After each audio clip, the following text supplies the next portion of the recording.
라는 제목으로 말씀 함께 나누겠습니다. 어저께 저녁에 그 BTS 콘서트 보셨어요? 갔다 오신 분도 계세요? 저는 어제 다 봤거든요. 1시간을 꼬박 다 봤는데요. 사실 저는 그 그룹도 잘 모르고 사실 좋아하지도 않습니다만 전 세계에서 많은 사람들이 그 공연을 보기 위해서 막 몰려왔다라고 하는 그 사회적 현상이 너무 궁금해가지고 한번 봤습니다. 근데 그 시청까지의 거리가 굉장히 멀잖아요. 저 광화문 입구에서부터 시청까지 엄청난 거리인데 거기를 사람들이 가득 메우는 그 현상이 굉장히 놀라웠습니다. 26만여 명의 사람들이 운집했다고 하는데 그 현상을 보면서 저 그 무대에 선 저 가수들은 또 어떤 느낌일까? 또 그런 비슷한 업종에 종사하는 가수들, 또 예능인, 연예인들은 또 어떤 느낌을 느꼈을까? 이런 생각을 좀 해봤습니다. 1985년 영화 중에 아마데우스라고 하는 영화가 있었습니다. 제가 고등학교 2학년 우리 음악 수업 시간에 선생님이 수업 안 하고 이 영화를 틀어주셨던 기억이 나요.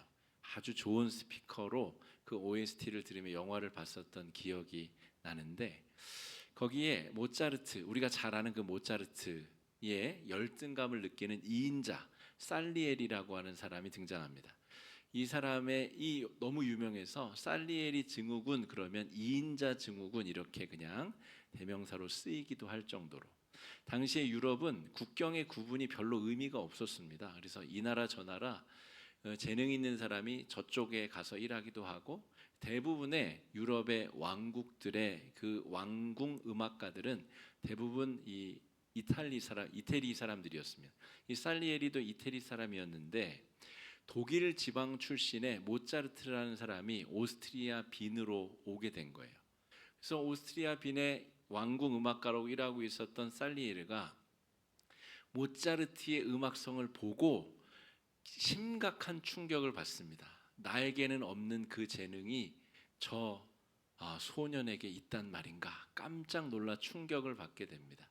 그래서 시기심 때문에 모차르트에게 과도한 작곡 의뢰를 시켜서 모차르트를 과로사하게 한다는 게 이 시놉시스입니다.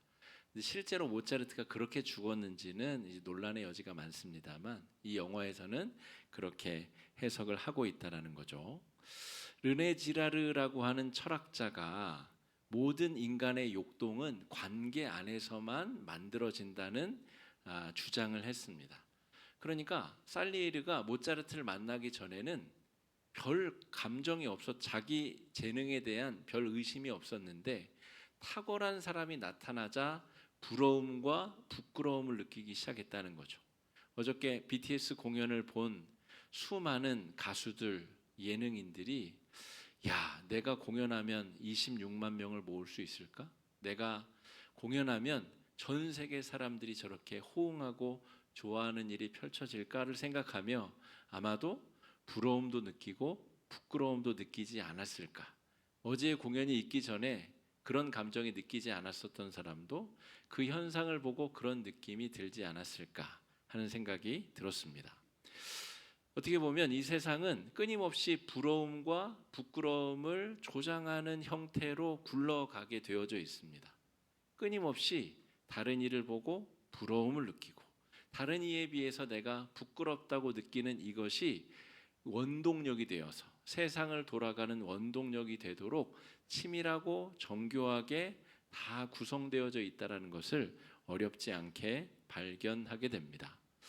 그 결과 많은 것을 가진 자는 많은 것을 갖지 못한 자를 차별하게 되고 심지어 더 나아가면 죄가 있다라고 정죄하기까지 이르게 된다는 것이죠. 우리가 살아가는 이 사회, 정치, 경제, 문화, 심지어 종교의 영역에서마저도 끊임없는 이 부러움과 부끄러움의 이 구조가 우리를 집어삼키고 있다는 것을 우리가 다시 한번 깨닫게 됩니다. 주보의 이 그림 자료를 살짝 봐가시면서 오늘 본문 내용이 설교하기가 굉장히 어려운 내용입니다. 이 성령의 통치와 임재를 말하는 거기 때문에 어려운데요. 이 그림 자료를 좀 봐가시면서 함께 이해해 보시면 좋을 것 같습니다. 예수님 당시 그리고 지금 이 바울이 로마서를 쓰고 있는 이 당시까지도 예수님 그리고 바울 시대에도 지금 우리가 경험하고 있는 부러움과 부끄러움이 만들어내는 이 사회 통치의 원리가 그 당시도 그대로 존재했습니다.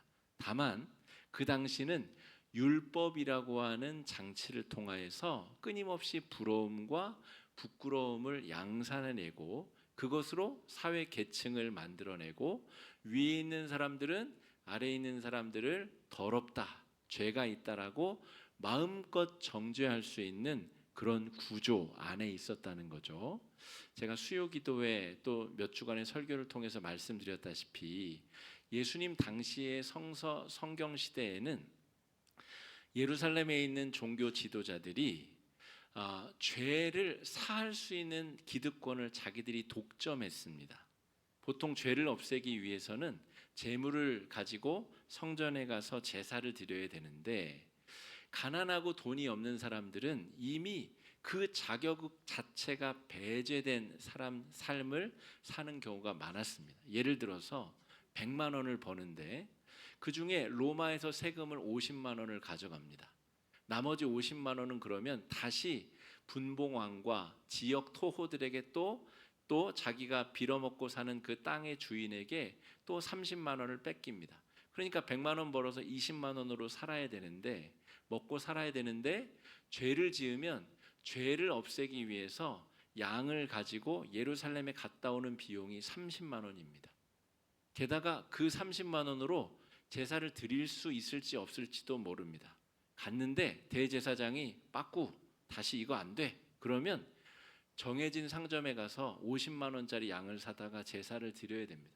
그러니까 가난한 사람들은 시간도 없거니와 그 종교적 틀 안에서는 죄를 없앨 수 있는 기회가 원천적으로 박탈된 사람들. 이게 예수님 당시에 사람들이 살아가던 일반적 구조입니다. 지금 우리는 돈이 많은 사람이 없는 사람을 깔보지만 예수님 당시에는 율법을 지킬 수 있는 시간과 돈이 있는 사람이 율법을 지킬 수 없도록 구조를 만들어 놓고 부러움과 부끄러움을 느끼도록 만들고 사람들을 정죄하는 세상이었다라고 하는 거죠. 자, 예수님 시대가 그러하였는데 그러한 엄혹한 시대에 예수님이 오셔서 십자가 위에서 구원의 복음을 선물로 주셨고 그 원리를 바르게 이해하고 깨달은 바울이 오늘 이러한 이야기를 선포하고 있는 겁니다. 로마서 8장 1절 말씀 읽어보겠습니다. 시작. 그러므로 이제 그리스도 예수 안에 있는 자에게는 결코 정죄함이 없나니. 우리가 익숙히 아는 이 표현이 함의하고 있는 진짜 내용은 뭐냐면 그동안 대제사장과 예루살렘의 종교 지도자들이 자기들이 잔뜩 거머쥐고 있었던 죄로부터 해방될 수 있는 권리를 예수님이 그 사람들로부터 빼앗아서 십자가 아래 은혜를 받는 모든 사람들에게 공짜로 아낌없이 나눠주셨다는 겁니다. 그래서 그리스도 예수 안에 있는 자에게는 결코 정죄함이 없다. 네가 죄가 있다. 아무도 예수 안에 있는 자에게 그런 이야기를 할 수 없도록 예수님이 세상을 완전히 뒤집어 엎어버리셨다라는 이야기를 하고 있는 겁니다. 아까 말씀드린 이 대제사장이 만들어 놓은 이 악한 구조, 돈을 많이 가져와야 제사를 드릴 자격을 자기가 주는 그런 구조를 이 못마땅하게 여긴 예수님 이전에 존재했었던 사람이 바로 세례자 요한입니다.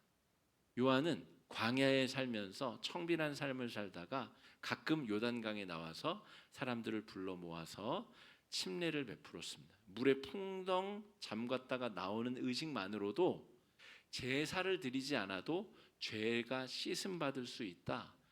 나에게 하나님이 그런 영적 권위를 주셨다라고 이야기하였습니다. 많은 사람들이 그래서 재물을 가져오지 않고도 요단강에 들어갔다 나오는 것만으로도 죄 사함을 얻게 되었습니다.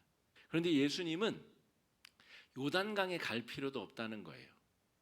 하나님의 아들 내가 이 땅에 와서 너희의 모든 죄를 짊어지고 내가 죽었으므로 이 십자가 은혜 안에 있는 사람, 예수 그리스도 안에 있는 모든 자는 그 은혜로 말미암아 과거와 현재와 모든 정죄로부터 자유함을 얻게 되었다는 선포를 하신 것이고, 그 비밀을 아주 철학적이고 논리적으로 잘 정의한 사람이 바울입니다. 그 바울이 복음의 정수 중의 정수, 본질을 이 8장 1절에 언급한 것입니다.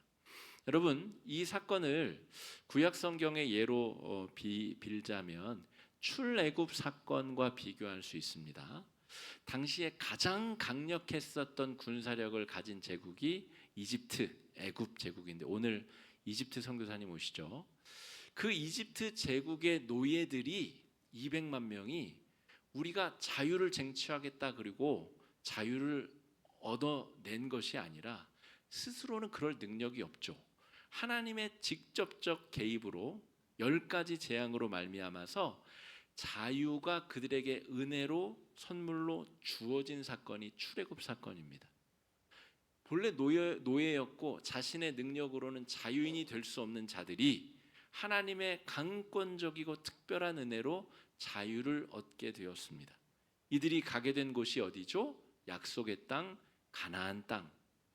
지금 예수님은 우리에게 영적 해방과 자유를 허락해 주시면서 우리를 가나안 땅으로 인도하신 정도가 아니라, 물리적인 영토가 아니라 우리의 몸이 하나님의 성전이 되고 하나님의 성령이 우리 안에 계심으로 성도들이 있는 곳 자체가 하나님의 나라가 되는 기적과 같은 놀라운 역사를 우리에게 허락해 주셨습니다.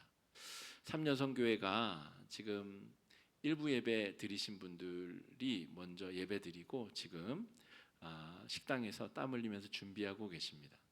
하나님을 사랑하는 마음으로, 공동체를 섬기기 원하는 마음으로 그 성령의 이끄심을 따라서 기쁨으로 자발적으로 섬기는 그 공간이 하나님 나라가 되는 기적.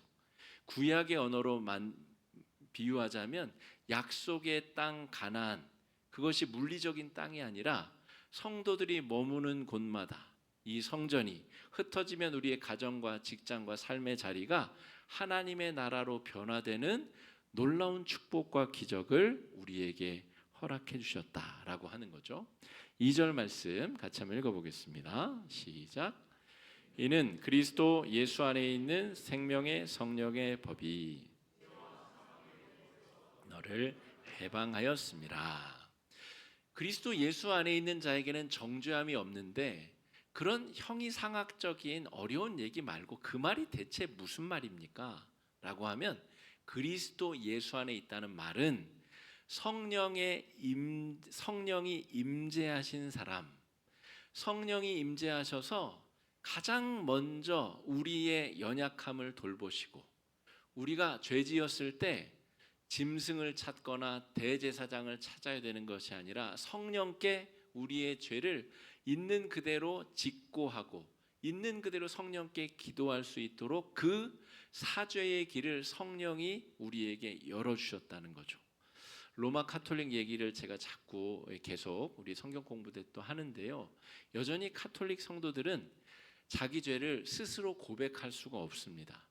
중재자인 사제에게 자기 죄를 고백하고 그 사죄가 그 죄를 용서해 줘야만 죄가 사함 받습니다.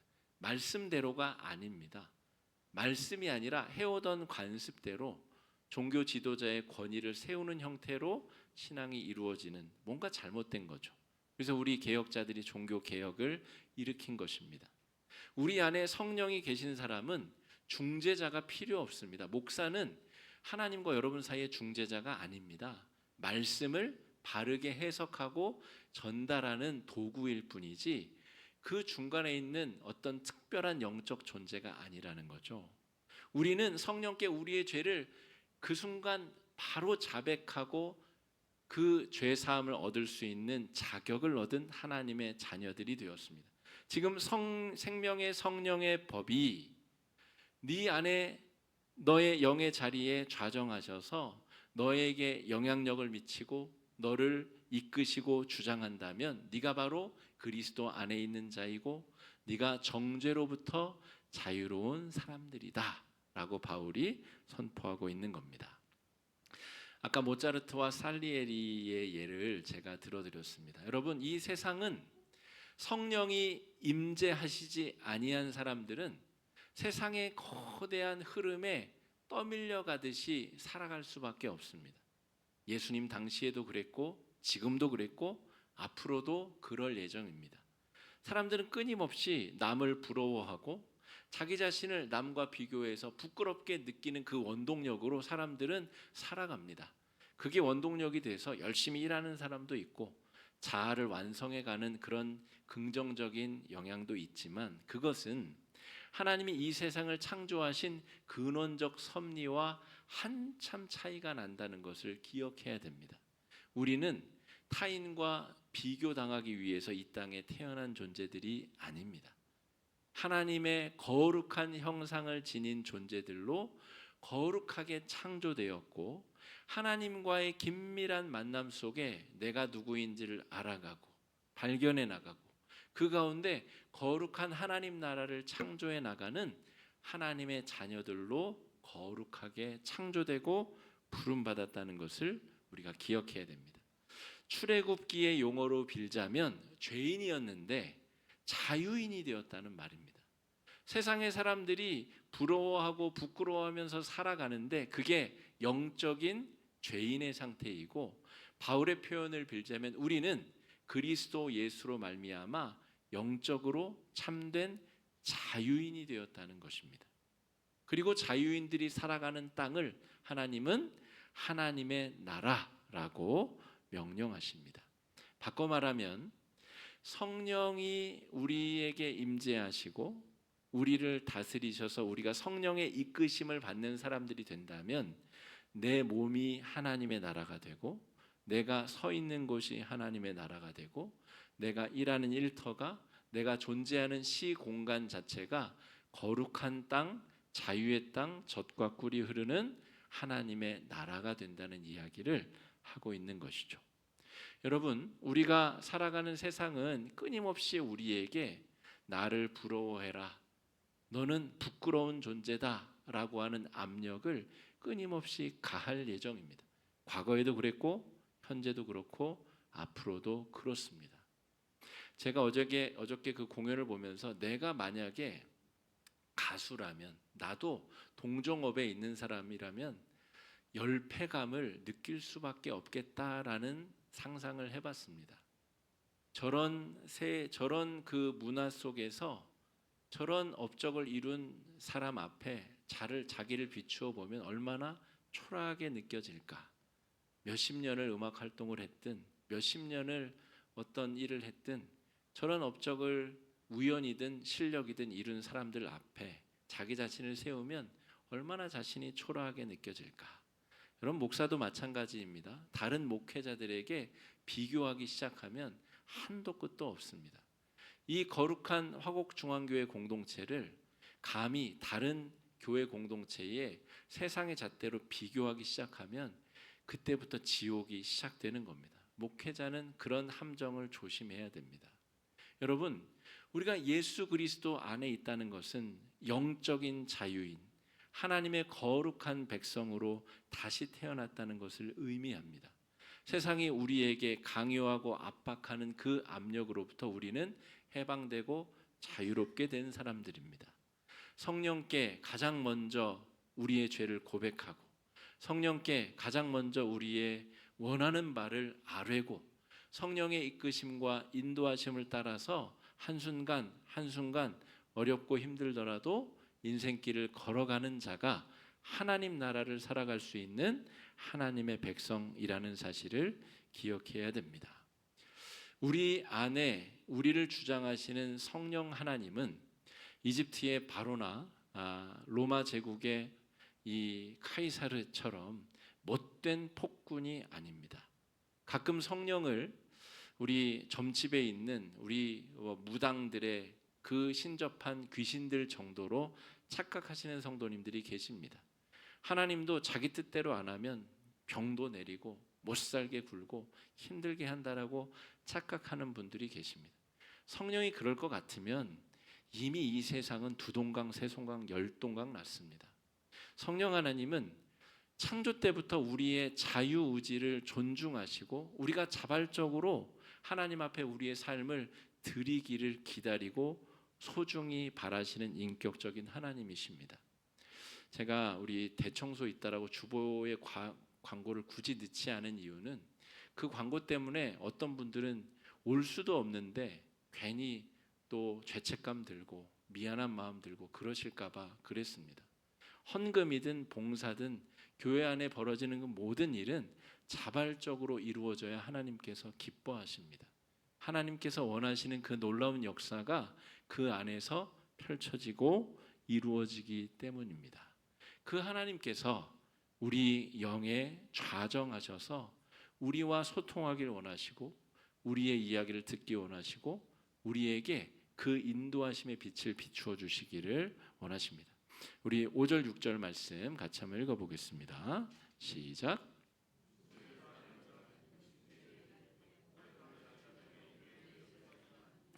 육신의 생각은 사망이요 영의 생각은 생명과 평안이라. 7절도 읽습니다.